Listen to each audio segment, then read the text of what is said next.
Welcome to ACT Fitness Radio, the podcast teaching you to aspire, conquer, and transform your body and mind.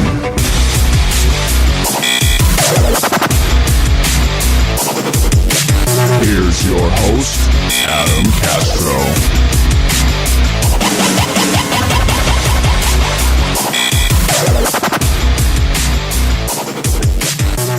All right. What's up, everybody? My name is Adam Castro, and you are listening to ACT Fitness Radio, Whittier's #1 fitness podcast. And lately we've been doing a lot of how-to episodes to help you out with different situations you might find yourself in your fitness journey. I do hope that you've been enjoying those. There will be more to come, and you can definitely go back and listen to those if you're new to the show.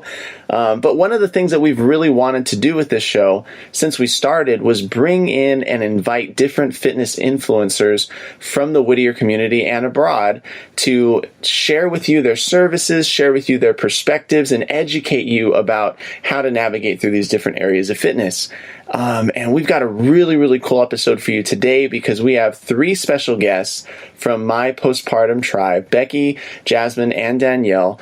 And most people really wouldn't think of having a baby or starting a family as an area of fitness, but if anything, it's the most important aspect of fitness because it's creating life. It's starting a family, starting that journey of just living. And a lot of things can change. A lot of things can be hard to navigate through.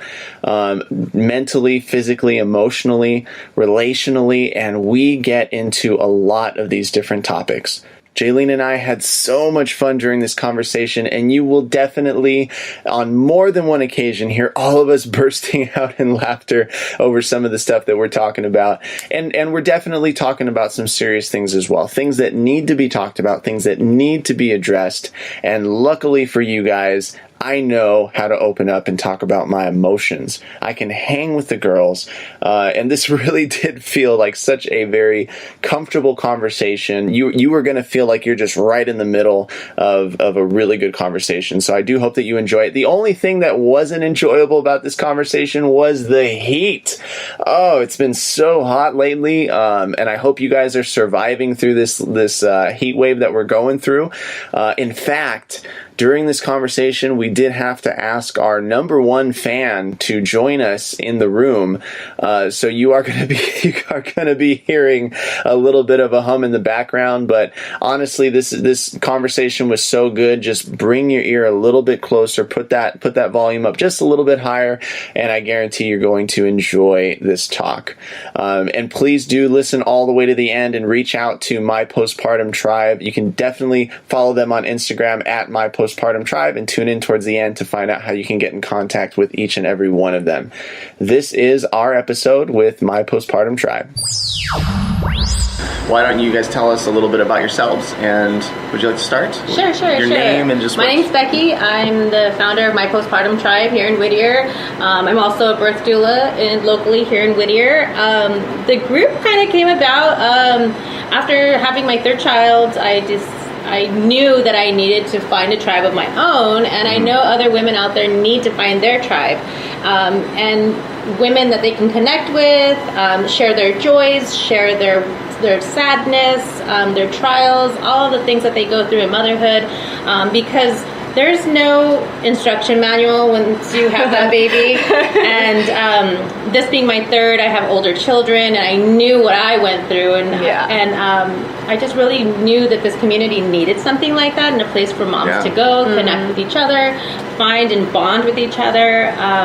And so that's kind of where it flourished. We do groups 3 times a month. We have been meeting at Maternafit in Uptown Whittier for 2 years this August. Woo! Yeah, 2 years. That's exciting. And so many women have come through the doors there, and we've been able to connect and nurture with all of the moms that have come through and see them grow, see their babies grow. It's been really a fun experience, and I can't wait to see what this next year has for us. Yeah. I want to introduce Jazmin. She is a co-leader. She helps with the moms for moms that have babies from 0 to 12 months. She came to our group when she just had little baby. Yeah, my son was 6 weeks old, and I remember seeing the topic was surviving the first 6 weeks. The first 6 weeks, and I was thinking, wow, like someone's actually acknowledging, like, I'm in survival mode. Like, this is hard right now. And that really gravitated, or like caught my attention and gravitated, me towards the group. And the conversation was very transparent. It was very real. There was some tears. There was laughter. And this was just my first meeting. And I felt safe. And I felt like this is somewhere I needed to be in, the beginning stages of motherhood. And that's how I just kind of, became part of the group. And, over time, I talked to Becky personally, and we shared some stories, and I shared some of the things that I was struggling with. And then from there, after my son turned a year, I said, hey, I really want to give back. I have a background in social work. So, just having that conversation and, being personal with other people, I was kind of missing that, being a stay-at-home mom. You're just kind of home, it's you and the baby, and I missed that adult conversation, that transparent conversation. So I wanted to use some of the skill sets that I had, from what I was doing professionally and bring it to the group, and that's how I started the 0 to 12 months. That's exciting. And Jazmin, she's great. We love Jazmin, and she brings a wealth of knowledge to the group, and she has a really strong her skill set in empathy. She's really good at empathizing with others, and people feel safe and secure with her. And the other person we want to introduce is Danielle. Hi. Danielle is a mama of one, and she's expecting another one. Congratulations. Yay. Yeah, we're putting it out there in the universe now. Is this the announcement? Is this We've never had an announcement. I know. Oh, so honored. Boy, is it a girl, right? Yeah, we should come back to that, right? Right, yeah. But Danielle, she was one of my clients, and I loved her from the day I met her, and I was there for her with her little one, and when he came into the world, and helped support her. And she's just got this awesome personality. She's really good at setting goals and helping others achieve their goals. She's very organized, and she used to ditch work. I hope your boss doesn't listen to this. That's how I started the She used to ditch work. After she went back to work, she would show up at the meetings during the day, and I'm like, did you play hooky? And she's like, this is way better than therapy for me. So I was like, you can't keep doing that. You're going to lose your job. You have I need to feel dangerous. And she's got leadership skills. Well, she's also a middle school teacher. Nice. So she has the working mom, she's a working mom, and she knows the struggle of trying to balance it all. But she's really good at facilitating and like presenting and like making sure things are taken care of. She's really good with her words, and you can't ditch work anymore. So she's like, well, then let me bring back an evening meeting for the working moms.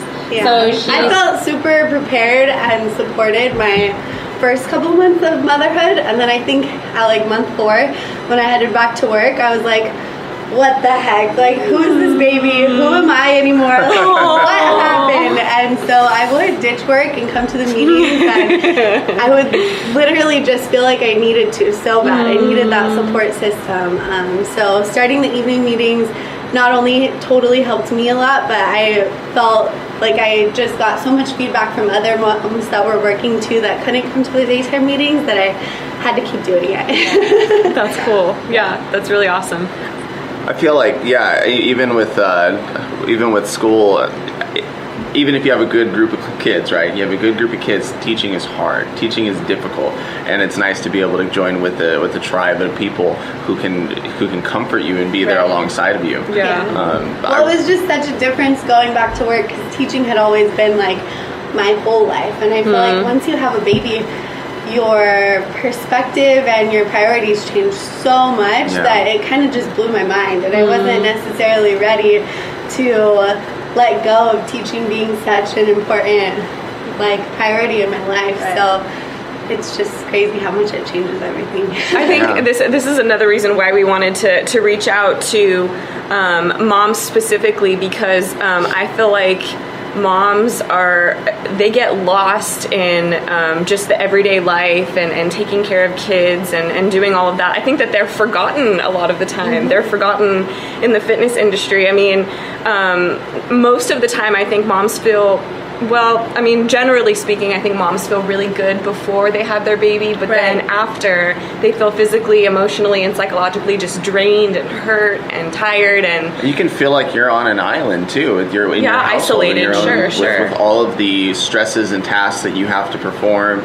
All of the expectations that are placed on you, some of the expectations outside and even inside, internally, like I have to be this way, I have to do these things.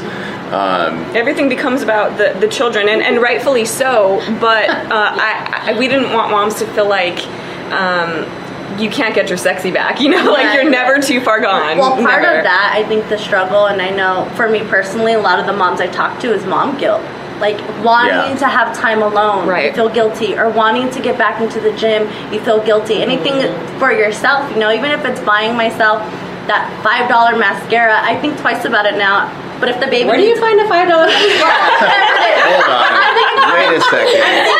Coupon. I'm thinking Target, right? Because I'm at Target. Yeah. But I will think twice about doing something or buying something for myself. Yeah. And for my son, it's like no questions asked. He's going to get it. Right. And that's the priority. So I think what ties back to what you were saying earlier is just just that mom guilt to like make the initiative to take care of ourselves again.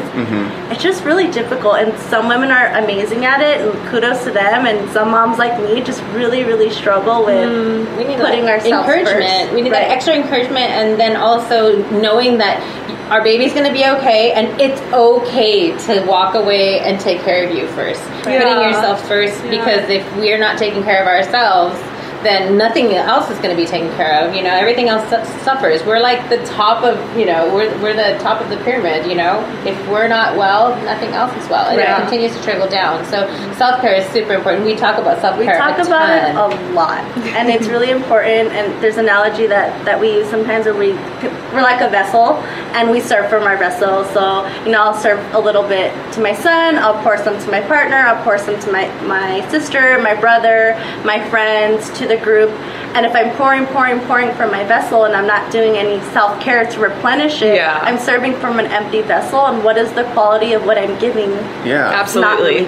Right. Yeah, absolutely. Right. And you're a vessel and an example. You set the standard for what your child is going to see for the rest of their life. And if they see that you're constantly, and this is not a bad thing. Being selfless is absolutely not a bad thing. Taking care of other people is absolutely not a bad thing. But when they see that your health declines because you're doing those things, and a lot of moms just kind of waste their bodies away, either by gaining this crazy excess amount of body fat, or by their joint not addressing strength and allowing their joints to feel pain and their bodies to feel pain. And then starting to go down the route of needing medication for all of that. Like there's this downward cycle that you can see a lot of moms have to go through that. And that's the example that they've now set for their children as this is what happens when you become a mom. And we've even heard, and on the perspective of I've never been a mom. From this perspective, I've always heard the just wait till you get older, right? Just wait till you get older. You're gonna see that those muscles are gonna turn into fat, and you're gonna end up gaining weight. You're gonna end up not having time to go to the gym and things like that, or not having time to focus on your health or eat healthy and things like that.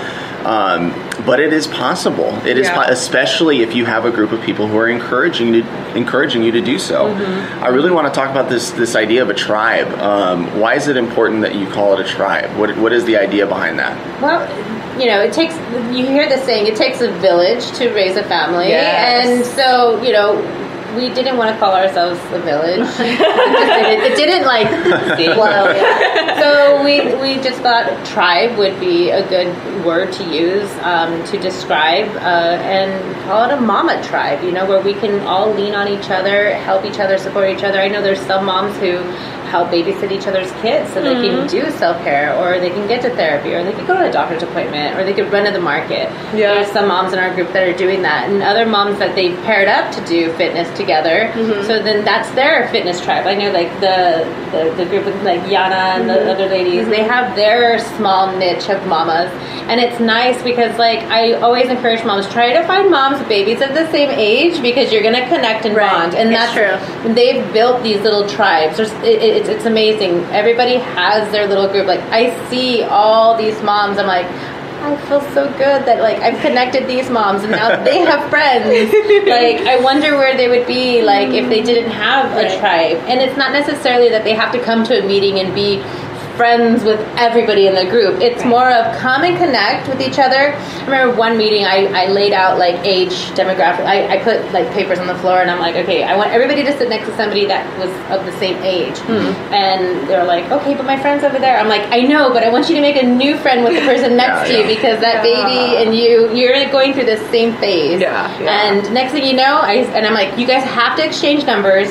Schedule a play date with each other. Invite each other over for coffee. Don't clean the house. Who cares about that? Just like find that. So connecting them, putting them together, and they're building their tribes. And it's getting them out of the house, and it's getting them to be more confident, to say, you know what, we can go on a hike together. We can go walking with the kids, and you really find yourself as a mom when you connect with other women and you just do things together. Because if not, you are staying lonely inside, and it's very isolating. And speaking of the whole like tribe aspect of it, I read an article once and it was saying how like now that we live, especially in Los Angeles, where we have so many people and we have social media and like we have all these friends, like building your tribe is so important. And as a mom, you have to work for it, and it's harder, but you have to have those people you can really connect with. And it's a deeper level than just going to a mom group and doing like singing activities with your baby or doing something around that. You're finding these people that you connect with on like such a deep level, and that above all is like just so good for you as a mother, as a woman, as a person. And, you know, and that brings me back to like even my own experiences. I've done mommy and me classes. I've done preschools, and you see parents at schools, and you just see them in passing. You're not connecting with them. You might nod your head and like acknowledge the fact that you see them, or you see them in the playgroups, but that's it. It just kind of stops there. You're not encouraged to like meet each other afterwards or like try to find that person that you connect with. So that's what the tribe is. And it really starts that conversation, because we have monthly topics of this is what I'm going through. Whether it's, you know, how do we reconnect with our partners, self-care, self-love, and it already starts the conversation to be very real and be very honest. Absolutely. And when you see those people in passing, like Becky was saying, how do you get to that point? How do you say like, hey dude, are you struggling too? Or is your kid driving you nuts? Without feeling like you're a bad mom, or without feeling like you're going to be judged, you know? And as much as the conversation is around health, it's also connected to mental health, and how mental health and health really coincide with one another, you know? Because if I am cooped up at home all day, what is that doing to me as a woman, as a person before I'm a mom? I think you probably have a really unique perspective on this as a teacher. But one of the things that I've kind of seen from a lot of people is that when you are in middle school, and when you're in high school, and when you're in college, you're thrown into a tribe. You're thrown into a group of people where you do, in order to survive, you do have to cling to certain people who allow you to get through that experience of school, of the journey of school. And you'll see kids right when the bell rings, they're gonna congregate with their groups that they all do life with. They're in that moment doing life together. They are experiencing what they're going through all together in their grade groups. And we have that in grade school. We have that in college and universities. And unfortunately, after that, we don't. We just don't. There's nothing. You know, some people will go to their church, and they'll try to find that there. Some people even in our end, like going to the gym. Some people even try to find that going into the gym. But even then, these are not everyday kind of things to where you can connect with those people every day. It's just those are my gym friends. These are my church friends. Sometimes if it's at that kind of relationship. And I think it's just really hard. I mean, I even see this in my students. Like, it's really hard to get real with people. It's really difficult to like put your own walls down. Yes. So that you can get real, and then you're expecting someone else to do it, and you come into like a discussion with people with so many preconceptions of like, who this person might be, what are they thinking about me, and you're like so worried about that. And so what's really helpful about our meetings, I think, is we do just break into those topics, and you kind of hear a couple people start to open up, and you're like, okay, well, if they're doing this and they're feeling this way, it's okay if I feel a certain kind of way too. And even if we don't feel the same exact way, or we're not doing the same things, we can just relate on that idea of, I guess, like being open and being real and just putting it all out there. And what feels more comfortable, right? What feels more comfortable? Being amongst people who love you and accept you the way that you are, and will comfort you through the challenges that you're facing, or sitting at home on your Facebook and just kind of like looking at going through the scrolling and finding things to be interested in, and deceivingly, a lot of people think that just staying at home is more comfortable. And in a way it is, because it doesn't require you to put yourself in that group. It doesn't require you to go and inject yourself into a community to where you will be exposing yourself. You won't have control over what you post and what you don't post. Someone's going to see you right then and there. They're going to know your hang-ups. They're going to know your flaws. They're going to know, hey, this person's loud and they talk too much, and all these different things. Me. Just kidding. Me. Also with social media, there's this misconception or this image of what it is to be a mom. And you get your body back right away, and you're able to go out with the baby, and you're able to take them to an amusement park, and that's not the reality sometimes. That people on social media, for the most part, don't talk about the struggles. They highlight the best part of their day, and the people that do maybe kind of get real and share, they might get some slack from people to say, like, why are you complaining, or there's not only that, I think also, like, when you are having those hard moments, you don't care about your social media. Like, you're just struggling to get through the moment. You're struggling to get through that day. Like, you're not even looking at your phone necessarily. And let alone to like reach out to another mom and say, like, look, I'm struggling too. You just want to get through it. And then when you're feeling those up moments and you're out doing good stuff, you're like, oh, hey, let me show my friends. It's not even always on purpose that we show the highlights. The highlights. Poor babies on social media. A lot of the times babies are just accessories on social media. They're like, quick, make them look cute, right? I feel like they become accessories. Sometimes, and babies don't even know. It makes me so sad. But one thing that I find fun, though, I just wanted to point out earlier, in the meetings, like you were talking about, like those people that you have to be vulnerable in the meetings. There's the shy people that come, and I see them. They don't say anything during the whole entire meeting until somebody shares something that's very deep, and then all of a sudden they're going, me too. And then they're able to open up, and I've seen so many women open up in that way, and it makes me, like, I'm getting the chills right now. It makes me feel so good that we're able to facilitate these meetings and help that one person come out of their shell. And then at the end of the meeting, they come up to one of us like, thank you so much for having this meeting. I feel so much better now. Even though they didn't even say anything. They're just listening to the other story. Because there's always the moms that are really good about opening up, and they share a lot. But then there's the quiet ones.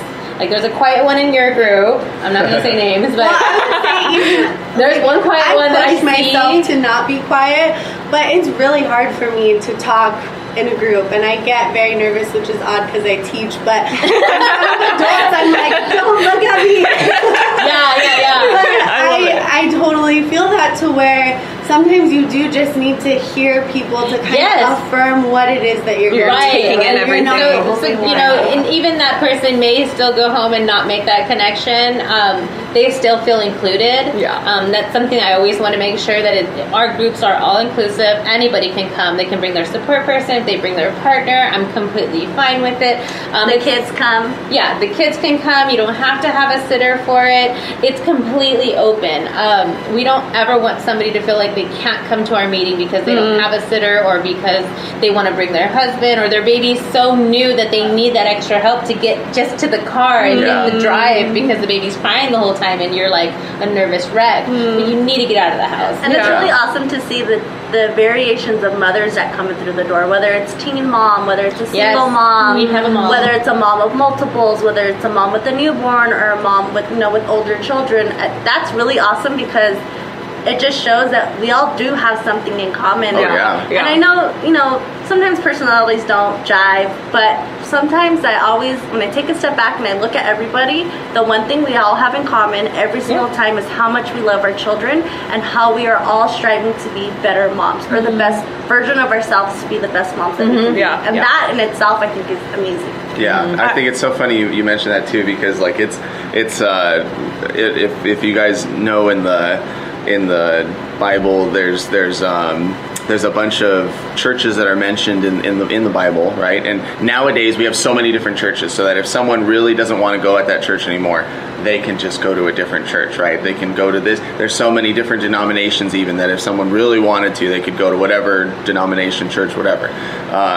But in the Bible, there's a church of this location, and there's a church of this location. And I don't know if it's completely accurate, but in my mind, I figure, at least, if you didn't like that church, you actually, or someone in that church, you actually had to talk to them and actually try to deal with it and try to talk it out and connect with that person and come to some sort of common ground and middle ground. And in fact, we had to do this in school as well, because if you didn't find common ground with someone in school, you ended up hating each other all year, and it's very uncomfortable until for some of those relationships you realize, hey, if I actually just talk with them and we actually understand each other's backgrounds a little better, we understand where we're both coming from, we both understand this about them, we can actually become friends. We can actually be able to find those commonalities in each other. And again, that's something that you don't get to practice as much after you leave those communities. And by providing yourself, again, with something you have to put yourself into, a community where you are dealing with so many different people, so many different people from so many different walks of life, but you do have that one thing in common. And I don't think, and you were talking about too, some people like to open up right away, some people don't. Some people are just going to go into the meetings and not say anything. It's so important that you allow for the time, right? Time sometimes holding is space. The only thing. That's really what we focus on, is just holding space. We're holding space for them. When they come, they don't have to perform. They're not there to make a craft. They're not there to look pretty. They can come in their sweatpants, or I should say stretchy pants. People don't wear sweatpants no more. That's out. Stretchy pants, that's it. And hair buns. I mean, if they showered, I can care less. Just come. No need to perform. And that's something that I've always said, is when you come, you're not here to perform. You're just here to be. And that's it. There's nothing more to it. You're just here to be and to just let it out. Well, that kind of reminds me of what you've always said, how you saw my growth, because from the first meeting that I went to by the time my son got a little bit older, in the beginning I couldn't even comb my hair, let alone probably put clean socks on. And over time, Becky would say, "You're looking really good," and I would be like, "You know what? I put on jeans today, or I put on my makeup today." Now that I'm a co-leader, I'm able to see that in other moms. The mom who just kind of came and said, "I'm here, and this is who I am," and we get to see the growth. We get to see their growth as leaders. We get to see people's growth, and we get to see their changes. I just remember, like you said, when you walked in, I remember I was like, "Oh, new mom, brand new baby," and she's having struggles, and we talked afterwards at the end of the meeting, and I can totally see her anxieties and her stresses that she was going through. But every meeting she was there, and she got better and better and better and stronger, and just mastered this mamahood stuff. And I think that's why I was so eager to give back, or any way that I could. And because I remember what it did for me and what it still does for me, and to be able to give that to someone else is really cool. It's priceless. So I kind of wanted to ask, what does it mean to be a doula, and how early do you get involved, and when does that? Well, being a doula, we are a woman that serves. or a person that serves. I should take the gender out of there. We are a person that serves. So we're there to support the woman throughout emotionally, physically, and then also showing them their options in labor and delivery. Just supporting them in whatever their decisions are. If they decide to have a completely natural birth, I'm going to give them the tools that's going to help them deliver naturally, help educate them. I show them different comfort measures. I'll go to their home before the baby arrives. Normally, because somebody would hire me at the beginning of their third trimester. Okay. Some people have hired me earlier. Speaking of how early, Becky was the first one I told about my second pregnancy. So I can see people as early as they want. I just probably will see them initially one time, and then as they get closer, because I can feed them the information in the second trimester, but then it's like things have changed. I'm having a lot of pelvic pain. I'm having, this is my issues, or medically things have changed. Whatever is going on in their pregnancy, and then I can help them. But I do breastfeeding education with them, and then the day of, I will attend them at their labor and delivery, whether it's at their home, at a birth center, or at the hospital. And I'm there with them, and I don't make the decisions for them. I'm there to support them. If I see like the nursing staff or doctors, pushing them to do something that they originally didn't want to do, I can't tell the doctor no, but what I'll say is, hey, it sounds like they're asking you to do this. Is this what you wanted to do originally? Educating Making sure is that so they have their important. options. Learning their options in labor and delivery is the number one of importance, because at the end of it all, once the baby's in their arms, I want to know, how do you feel about your experience? And if they feel satisfied with it, knowing their options. I'm sure you guys do the same thing in your trainings here. If they know their options, if this person, they tell you their goals and initially what they want to do, you want to make sure you get them to that goal that you want, And labor delivery, I'm there for it, everything, pushing. And being that support person or that trainer that you guys are, I guess you could relate it to, because when Becky was at my birth, I just thought of like, oh my gosh, if my partner or my mother was telling me these things, like I wouldn't be able to listen to them. So if you guys think about somebody's boyfriend going to the gym with them, like, oh, you need to do that, they're like, shut up, I got this person who's there just of like support, and she can tell you and get you in that zone and tell you exactly what you need to be told at the moment. You're going to be able to listen more. And as a doula, we're trained in and we have the knowledge of childbirth itself, so we know what's going on. And I've seen enough births now that I know what's going on with their body, how much longer. Like I remember one point, can I share? Yes. At one point in her labor and delivery, during her labor, she's like, I can't do this no more. I can't do this no more. She was just, I can't do this. And I'm like, yes, you can. You are doing it. Just say, I can do this. I can do. Keep telling yourself, I can do this. And I mean, and I told her, one more hour. I think I told you. I said, one more hour of this. You can do it. You're almost to the end. You've come this far. Why turn back now? You've come this far. And she was like, okay. And I think that was when it was just like, what? It wasn't even an hour after that. It wasn't. I could probably go back in my notes and find your labor. Got a second wind. But it's just that and trusted person who's knowledgeable and knows what's happening. It's not like her mom saying, I think you're almost done. Because she doesn't know. And I can see her progress. I can see what's going on with her body and how she is behaving. Because we can tell by their behavior how close we are. Sure. And your doula is there exclusively to support you in the birthing process. Your husband or partner is there because they're worried about you, but also worried about their baby. Right. Your mom, you're their baby, so they can.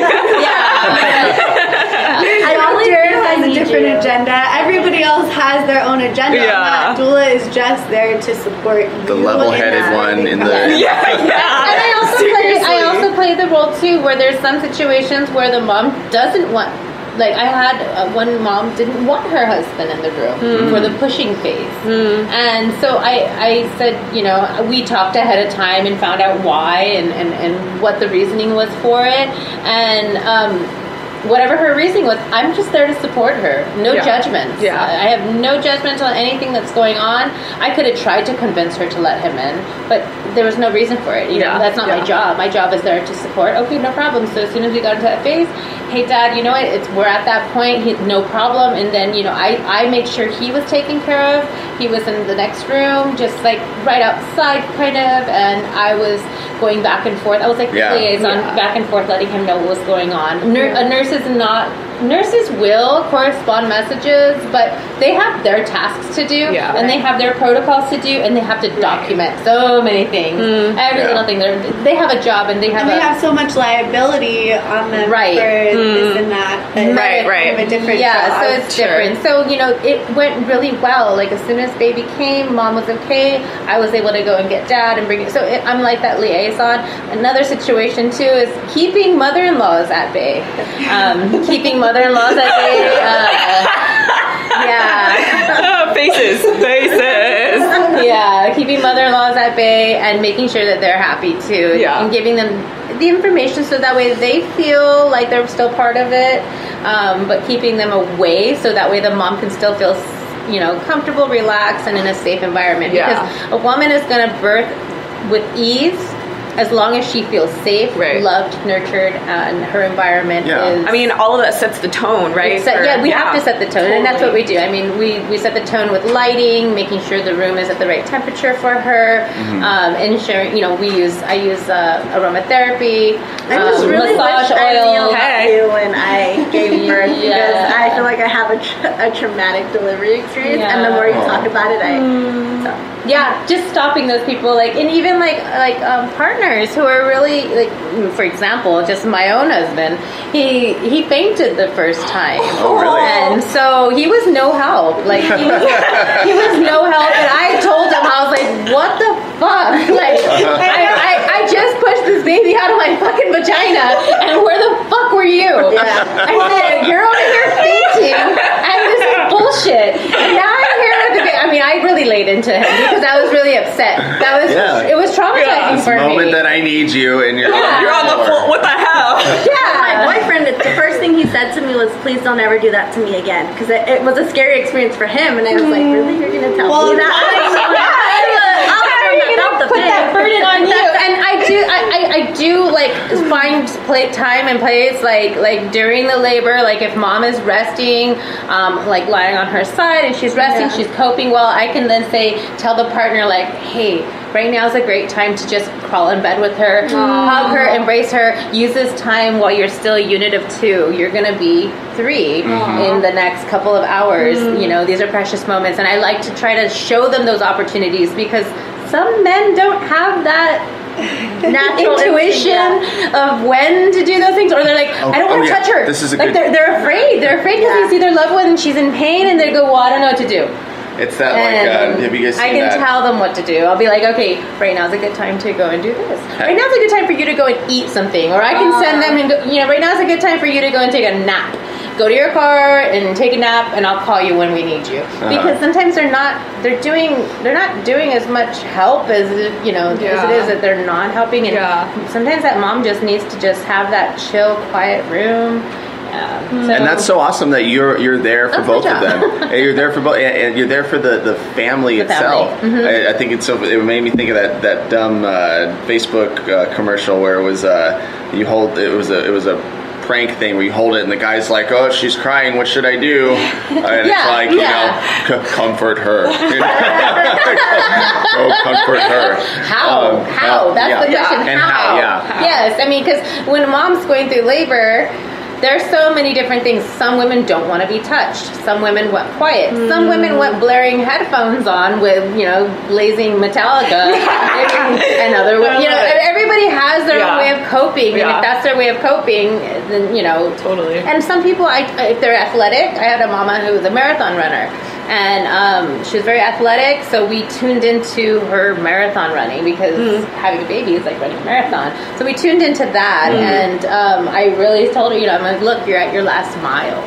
And so she's like, okay, like, I get this, you know, and she was able to tune into that, and I used what I tell her, what do you do when you're coping? I mean, when your muscles are fatigued, when you're like, I can't do this anymore. What do you tell yourself in that marathon run? Because that's a lot of miles. I don't know how they do it. But, I don't either. Yeah, so I'm like, this is easier than that marathon. Like, you can do this. Like, you've got it. You've got this. Keep going. And just giving them ice chips, keeping a cold cloth on their head, massage, counter pressure if we can, depending on the environment. I actually prefer home births for using all of my skills.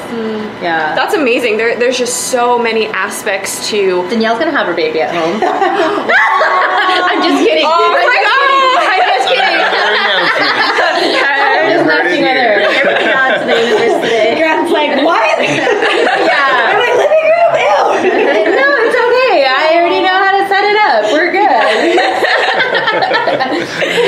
And I think it's funny when we had first met you, we were at the Whittier Wellness meeting. Yes, right? And so yes. Dr. Woods was with us, and he had mentioned that they had their child at home as well. Just the two of them. And it's nice to be around people to where that's not so outrageous. Right. Birth is not an illness. Right. That's the thing. Yeah. People treat it as an illness, but it's not. It's something that is normally going to happen anyway. The baby's going to come out. Yeah. There's no stopping it. But because we treat it as an illness and we have to go to the hospital is where the fear plays into place. And when our body is not building the correct oxytocin for it, we then are in fear, and fear will shut down, and it'll make that labor longer and more traumatic because we're being told that there's something wrong.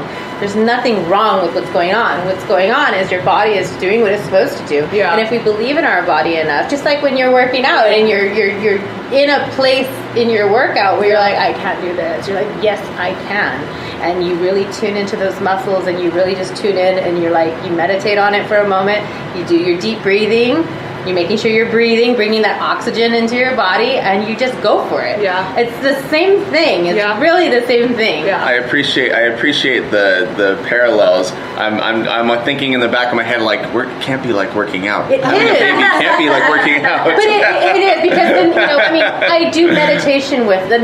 That's something you're going to learn now this time. Yes. I did it before. I'm agreeing to. We're going to do more meditation. But meditation, the mind is so strong. There's only one way for us to feel. I mean, it's a gate theory of pain. That if I'm pinching you here, you're going to feel pain.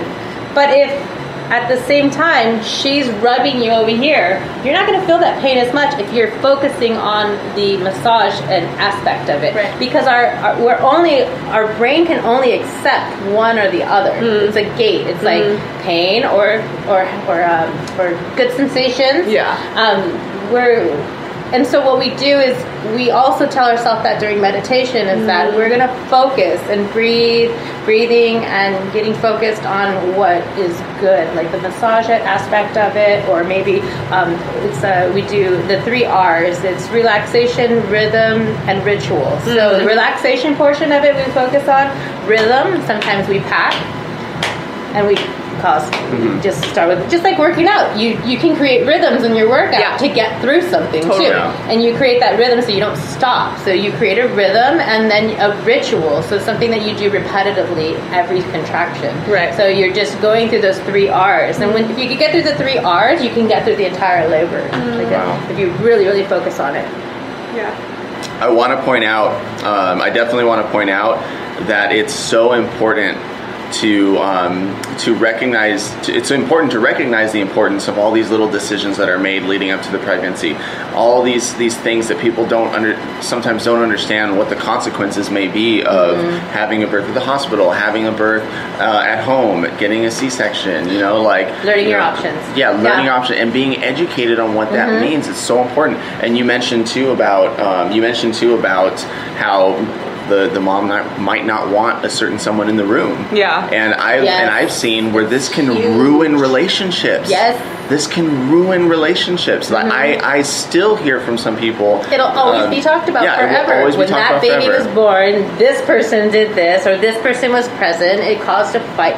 I've heard horror stories about it. If you think about it, when a woman gives birth, it's a trauma to them. It's a trauma, but it doesn't have to be a trauma. But it's just like when we get in a major car accident, you're going to remember the smells. You're going to remember the people that were there and what people would say. You're going to remember repetitively, like what that firefighter said. You know, like, hurry, I'm going to save you, or whatever that was. You know, and it's going to repeat in your head because it was a traumatic event. Yeah. And a lot of times people will go to therapy for those things because it was a traumatic event.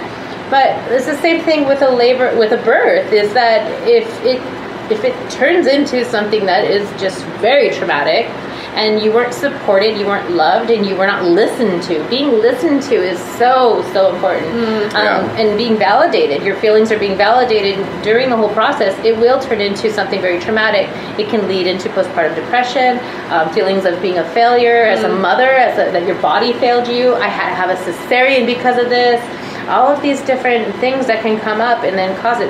That's where, my postpartum tribe kind of kicks into gear too, because some of these women have had traumatic experiences and we're not supported. And then I think in that postpartum group, you're getting that validation, and even though it's coming at a later time, you're having people listen to you and say that they've been through this too, or they do understand. And it's really empowering for the moms that did have that traumatic experience or didn't feel validated or supported to come to our group and look back on that time and say, you know what, I was justified in the way that I was felt, or you know what, I wasn't supported in the way that I needed to be because I was criticized or because I was judged or because you're not just being a crybaby, or you're not just being dramatic or emotional because of your postpartum. That's a bunch of crap when people say, it's because of her hormones. She's just feeling crazy because of her hormones. It's like, there are hormones that do play into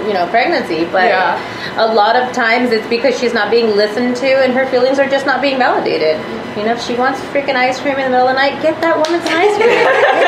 Just listen to her. And when you become a mom, especially a first-time mom, you have so many insecurities. You have so many uncertainties. So when you don't have the validation that you need, it definitely contributes to postpartum depression and anxiety. And again, it's just nice to have a safe place to meet with other women and say, you are not alone. What you are feeling is okay. What you are feeling is normal. What you are feeling may pass. What you are feeling can be supported with X, Y, and Z resources or therapy or self-care. And again, that's why it's just nice to have these group of women, your tribe, supporting you when you may be lacking in other areas in your home. And I feel like when a mom, an expecting mom, is not listened to, that really spills over into the relationship she has with her baby afterwards, right? It totally affects. A lot of times moms, we have this picture of what postpartum is going to be like, and that we're immediately going to bond with the baby as soon as they hand it to us, all squishy and wet, and it's like, and you're like looking at it, you're like, whoa, some moms love it, some moms don't, and you get home, you're like, okay, when am I going to bond? When's this euphoric emotion that's going to happen? When is this going to happen? And then you're like, why isn't this happening right away? You're not gonna bond with your baby right away. A lot of times it takes time. You have to get to know them. It's like, hi, I'm your mom, and you are so and so, and you got to just talk to your baby and say, we now are going to be partners in this, adventure of parenthood, and you got to just it's like, well, at least that's what I do. Maybe I just talk to my baby and be like, look, we got to get through this together, and we got to figure each other out. I have to learn you, you have to learn me, so let's just work together in harmony, right? And you just and then you form your bond. You're with this little human, and you're like, okay, I have to keep you alive for the first couple of weeks, make sure that you're fed, count your poop diapers, make sure how many feedings you've had, and all of the basic stuff in the beginning. And did I burp you? Why are you crying? I gotta rub your tummy. Did you fart? It's like, what does that mean? What does that mean? Are you okay? And it's so crazy because there is this innate feeling, the baby does pick up on your vibe. If you're anxious, if you're tired, if you're frustrated, and their cries are communicating with you, So if you do have those moments where you're not sleeping, or maybe the wrong person came over at the wrong time, whatever it is, your baby is gonna feel that. And it took me a long time to put my foot down and say, you know what, like, I just need time to like figure it out, like just the two of us. Like, Dad, I love you, get me my water, get me my lunch, there's only so much you could do right now, but I just need you have to figure it out. Our bonding time, you know. And again, that those moments were the moments that I needed to just grow, and I needed time, and everyone's time looks very different. And going off of what you said earlier, just you guys are being the vessel. You are a vessel that is pouring into that child, if not for the rest of their lives, more so just in that moment where they are completely dependent on you. They are for the next, I don't know how many years they're gonna, what would be complete dependency. 18? I'm just kidding. I'm just kidding. Yes, right, all the way. But like they're completely, every motion, every movement from them going from this place to that place, they're completely dependent on you. And so if you are not giving yourself the tools to be that good vessel, to be that 100% top-notch mom that the baby deserves to have, and not being fake or anything, but just you provide yourself with those tools. And those tools are going to be you making sure that you get help, that you get put yourself in a community where you're actually able to talk about your struggles and talk about your needs, talk about what you don't know, talk about things that you may need to be educated in. And then even too, like with physical fitness and with nutrition, like, okay, now that I am not able to go out and do my yoga classes and go out and do my training sessions and things like that, now that I don't have as much time, what can I do now? What can I do to still keep myself healthy? What should I be eating before the pregnancy and after the pregnancy to make sure that... And I think that plays into, sorry to cut you off, I think that plays into asking for help, because before having a baby, we are super independent. We do everything on our own. We don't need we don't have to find a babysitter to go anywhere. We can just get up and go. We don't think about that until after we have the baby. We're like, why am I stuck here? Why can't I do things I did before? And fitness plays a role in self-care and taking care of ourselves. And like you said, maybe I did a spin class and a yoga class, and then I had a personal trainer. What am I able to do now? And asking for help is it's really hard. It's a skill that we lost because we were independent for so long, and we've lost that skill of asking for help, because a lot of times we think, I don't want to ask this person because she's going to judge me, or I don't want to ask this person because they always seem busy, or I don't want to ask this person because we have all these reasons, or they're going to think like, she can't handle it, she's not a good mom. We're going to think all of these things, but we never know what is going to happen, so we then start to isolate ourselves and not ask for the help that we need. So what I try to encourage mothers to do is ask for help, and I give them the tools and like how to reverse the mindset of asking for help. And so when they do ask for help, it's in small things, like I need to go and work out in order to feel better. I would like to know if you can watch the baby for 1 hour, or finding somebody, go with me to the gym and watch the baby while I work out. That's another option. Finding those options, and also finding the right trainers that can work with you and work with the schedules and work with your new you and the new life that you have. I was going to say that's something that I think is really, really lacking in the fitness industry is childcare. Childcare. Yes. Hold on. Competent childcare.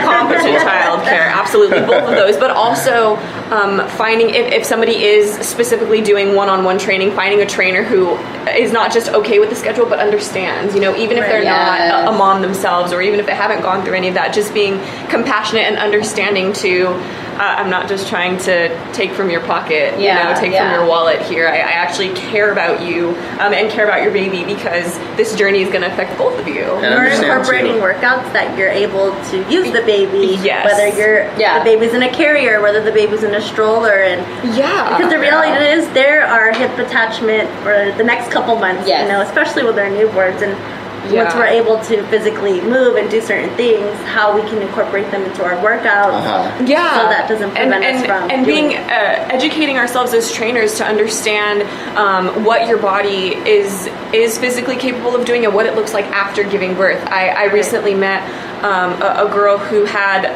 rib separation after. What is it? Diastasis recti? Yeah. You probably know how to say it. I don't. I'm really bad at saying it. Diastasis recti? Yeah. So and she was doing CrossFit like right after. Oh, no. That's totally the wrong thing to be doing. What's going to help you get Yeah. really stronger and what's just tearing your body apart. Yeah. You have to understand that things need to be built back, and you can actually, if you've been working out before your pregnancy, you can actually still maintain a little bit of that activity while you're pregnant, and then afterwards you just have to understand what's happened. There's actually a muscle inside of your abdominal region called the transverse abdominis, and every time I say that word I think of dinosaurs. I found out why, because Jurassic World has the dinosaur Indominus Rex, so now every time I say it, transverse abdominis, it's actually a muscle that draws in. It's a muscle that draws in your stomach. So when you get pregnant, your stomach gets pushed out, and so that muscle is not worked. Well, that muscle is actually really, really important for you engaging and bracing your core.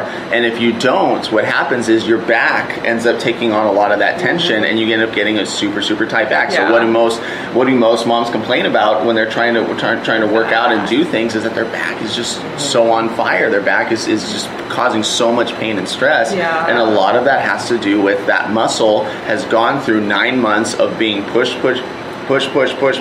and totally relaxed, not engaging to bring in anymore. And that those are really important things to know. Like, hey, after I get pregnant, I really need to work on working on that, bringing that in, and that's not something that you need to do CrossFit for. And if you don't know those things, it can also be really emotionally frustrating when you try to work out again, because I had worked out before and through my pregnancy, and then after 6 weeks the doctor's like, yeah, you're fine, go back, and I tried to do what I did before, and I was like, oh, what the heck is going on here?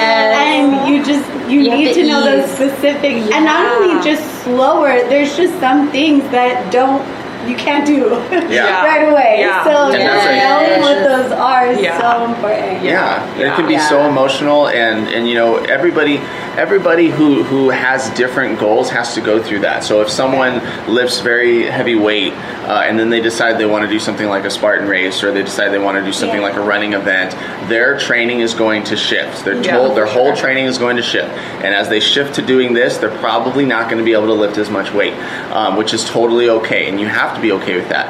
When you are having a baby, your goal is having that baby. It is not to keep your PR. It's not to make sure your mile time is just as fast. It is you are giving life to another being, and that being is taking priority right now. And I don't even think it's just the whole, I have to get back to my pre-body look. It's also, you want to feel that strong again. You want to be able to do the things you could before. And when you can't, it can be really frustrating. Yeah, definitely. I can see that being frustrating for a lot of moms. I can't even imagine. And it's just knowing the path to get there. You can't expect that you're just going to go from, and like everything else, right? You having relationships with friends, you going back to work, you being the same with your husbands, you know, all of those things. You can't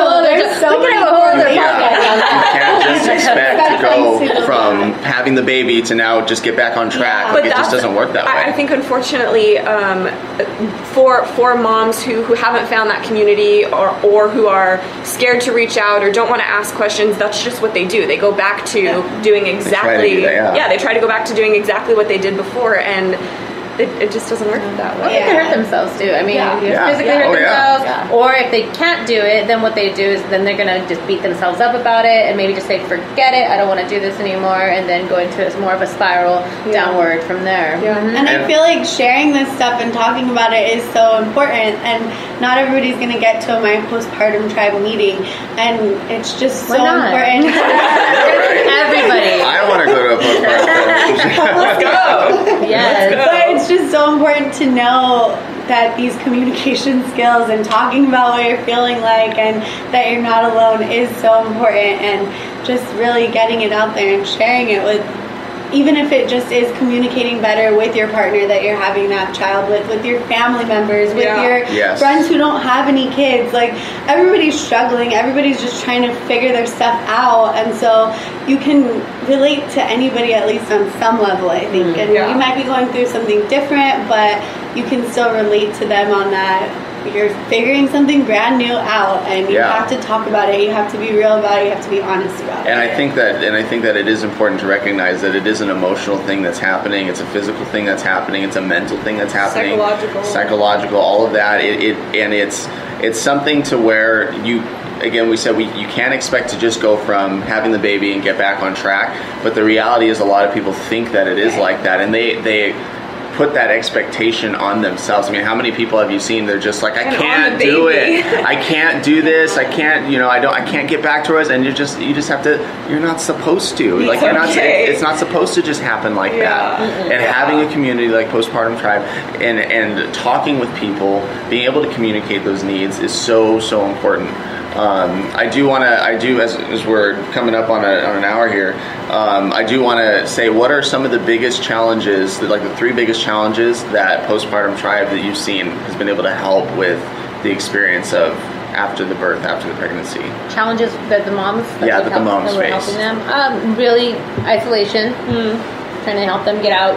Trying to avoid them from being isolated and being home and feeling alone, like they're the only ones going through this. I would say empowerment, just speaking up. You have a voice. You're your baby's number one advocate. You know what's best, and mother's intuition is a real thing, and just follow it. Follow your gut. Yeah, and I think just being able to communicate that power and communicating not only within our group and to each other, but then I think you can take that and you can push it forward into talking to your baby, into talking to your partner, and talking to your family, talking to new moms that you see out on the street. It kind of like empowers you to go out there and say, you're not alone, I'm here too. Now, once you started Postpartum Tribe, did you ever find yourself at a park or like at a Target or somewhere, and you see a mom with a crying baby, and you're like, you just want to walk over, you walk over to, I remember one time I walked over to a lady, I'm like, hi, it's like, I see you having your baby's having a meltdown. I go, totally fine. And then they're like, they started opening up, and I'm like, well, I'm from My Postpartum Tribe. Gave her the information. We ended up sitting on the floor in the baby department, me, her, my own baby, and we were just chilling out, and another mom came along like, what's going on? And we were just talking, chilling in Target, right here at the Whitwood. That's awesome. And just talking about the group, and then she was just like spilling out like what she was going through, and she's like, I have such a hard time getting out of the house, and then when I'm here, then they want to breastfeed, and I'm so, like scared to do it, and then I just like, no, come on, whip it out, like, let's do this, like, no, it's all good, like, and then just show her that it's normal, it's okay, and I'll always remember that. And she came to one of our meetings, and awesome. It's great. So I think, have you guys I've done it, I think we've all and done then it. I come to the meeting, I'm like, you actually can? Yes. It's like, and they follow us on Instagram, I'm like, you're following us. That's so awesome. And we need more of that. We need more of that communication. We really do. Really, really quick. The worst thing that you can do is not care, right? The worst thing you can do is not care, and not do that for yourself, but also not do that for your child. For your child, we just saw a mom where their kid was kind of just running around and kind of causing damage to the place that he was in, just going, and his mom was just on the phone, like actively not looking at her child. Like, it looked intentional. She just didn't want to see. She didn't care. She didn't want to know that the kid was running around doing whatever, small kid, and she was on her phone, just zoning out, just not even paying attention. And I think that can be a sign of someone who has already given up, who doesn't want to be that vessel. And it's so important to not only just care about you being that good vessel for your child, but to just know that you are doing this not just for you, but for your child. And that's so important. Where can we find you guys? And how can someone get in contact with you guys and Postpartum Tribe to be able to go to a meeting? We have a website. It's www.mypostpartumtribe@weebly.com. Yes, it's a free website because we are completely free. Us too. Yeah, okay, so we're free. Yeah, we don't charge people for coming. So anyhow, that's just my Instagram. We get a lot of followers. We post when our monthly meeting is, what time, location. We also like to do events, so donation supported events. One of the big ones we get a big turnout to is our clothes swap. So all the moms bring any of the clothes that don't fit their kids anymore. They bring it, and then you can just take from it. Literally got brand new clothes. I love it. I love brand it. new or ready for the next phase or the next season. Yeah. Those little buggers grow fast, don't they? And kids' clothes are so expensive. Kids' shoes are like $40, man. Like twice. So helpful. And then whatever's left over, we donate to local shelters for women and children. So That's again, awesome. another way to give back. So Instagram and our website. We do have a Facebook group. If you're a Facebook person, we're not that great on Facebook. I think we do most of our stuff on Instagram. Instagram is so Same, yeah. And if you want to follow my girls here, Jazmin, your crafts. Oh yeah, so part of being a stay-at-home mom, which wasn't in the plan, I was supposed to go back to work and do all that, and once I had my son, nothing mattered. So, so one of the things I had told my boyfriend was, I'll put my career on hold for now, and just a way to make money is, I'll figure out something to do. So recently I started a crafting business. Awesome. So You I go, make girl. a lot of, You party go. supplies, t-shirts. So I cool. did Hell What's your yeah. Instagram? I don't even, what is it? Crafty Jazzy? Oh my God, yes. She's totally a mama. God. She's a mama. It's new, it's new. Alright. Stay-at-home mama. And then You go. Danielle, you can follow Danielle. What is your Instagram? Danielle_fit and well or something like that. You guys are so bad. There's a lot of underscores in there. Yeah. I love it. I love it so much. So yeah, right hit now. us up on Instagram, My Postpartum Tribe, and join us at a meeting. August, our topic is going to be back to basics in parenting.